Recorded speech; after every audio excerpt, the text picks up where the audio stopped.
Bonjour et bienvenue dans Une minute un livre. Je vous parle ce soir de cet ouvrage que je n'ai pas en version physique mais en version numérique, Injustice épistémique, le pouvoir et l'éthique du savoir de Miranda Fricker, professeure de philosophie à l'Institut de philosophie de l'Université de New York, spécialiste reconnue de philosophie morale et d'épistémologie sociale. Elle développe notamment une réflexion à la croisée de l'éthique, de la théorie de la connaissance et des études féministes.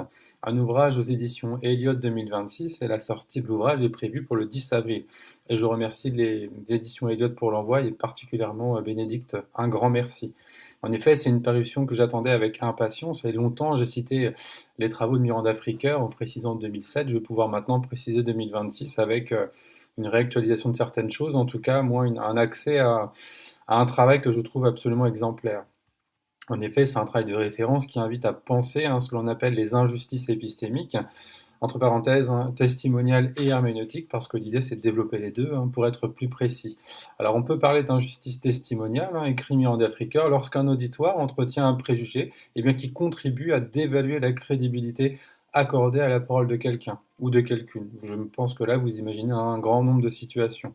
L'injustice herméneutique, quant à elle, advient à un stade antérieur lorsqu'une lacune dans les ressources interprétatives partagées empêche finalement une personne de faire sens de ses propres expériences sociales, ce qui lui confère un désavantage injuste. Alors comment se nourrissent les stéréotypes et les préjugés? Comment et pourquoi n'accède-t-on pas à certaines informations? Pourquoi qualifier le préjugé de poison éthique? Quel rapport d'ailleurs avec la haine et qu'appelle-t-on un préjugé identitaire? Miranda Fricker écrit que lorsque le discours ambiant est saturé de préjugés, le risque d'injustice testimoniale est élevé, notamment sous sa forme la plus délétère, entre parenthèses, le déni de crédibilité qui résulte d'un préjugé identitaire. Donc là, je vous donne des expressions, bien évidemment, qui sont à retrouver dans l'ouvrage, mais je ne vous donne pas tout. On peut donc se demander quelle vertu particulière l'auditoire devrait posséder afin d'éviter que ces préjugés ne déforment la manière dont il perçoit les autres. Comment expliquer que la sensibilité de l'auditoire vertueux puisse l'immuniser contre les préjugés et l'empêcher de commettre une injustice testimoniale tout en lui évitant de passer à côté de précieuses connaissances. Il sera donc ici question de préjugés identitaires, de déficit ou d'excès de crédibilité, mais aussi de pouvoir social, entendu comme une capacité située socialement à orienter ou contraindre les actions d'autrui de manière active ou structurelle.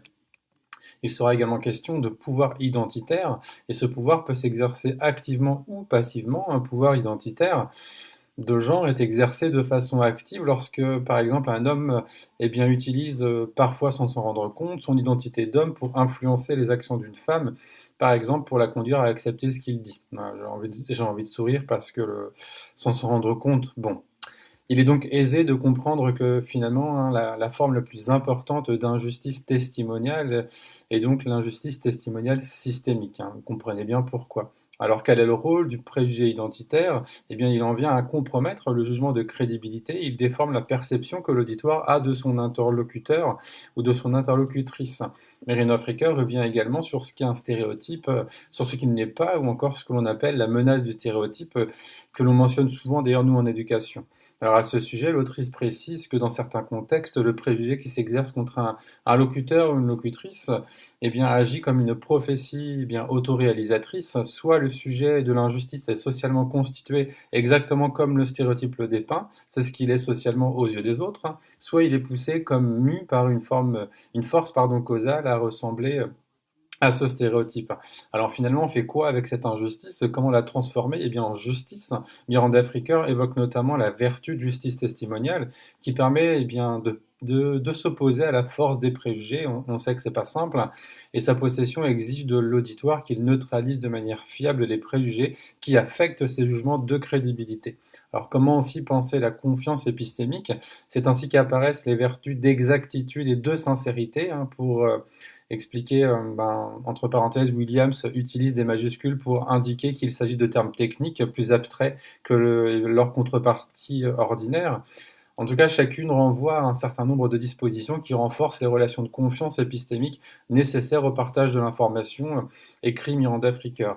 Enfin, l'ouvrage bien fait écho à certains travaux féministes, hein, bien évidemment, notamment ceux de Catherine McKinnon, qui ont montré combien les rapports de pouvoir structurent ce qui peut être dit, entendu et reconnu comme savoir. Et ce rapprochement permet de comprendre que l'injustice épistémique ne relève pas seulement d'un défaut individuel de jugement, mais s'inscrit sans grande surprise dans des rapports sociaux plus larges où certaines voix sont systématiquement minorées, voire rendues inaudibles. Donc, l'avantage du travail de Miranda Fricker, c'est qu'encore une fois, il donne des pistes aussi complémentaires pour expliquer finalement les situations d'aujourd'hui, finalement par d'autres moyens, par d'autres formules que je trouve particulièrement efficaces. Alors dans le cadre notamment de la justice herméneutique, hein, que j'ai peu détaillé dans ma chronique, l'enjeu est encore plus profond. Il ne s'agit pas seulement d'ailleurs de ne pas être cru, hein, mais finalement de ne pas disposer des ressources nécessaires pour comprendre et formuler sa propre expérience. Ainsi, hein, pour terminer, j'ai envie de dire que penser l'injustice épistémique, ou les injustices épistémiques de manière plus précise, c'est comprendre pourquoi certaines paroles finalement comptent et d'autres non. Vraiment, je vous invite à découvrir cet ouvrage. Voilà, parution dans quelques jours. Vraiment, c'est une des références, je pense, essentielles, incontournables sur finalement un grand nombre de sujets qui nous entourent aujourd'hui. Je vous souhaite une très bonne lecture, une bonne découverte et à bientôt.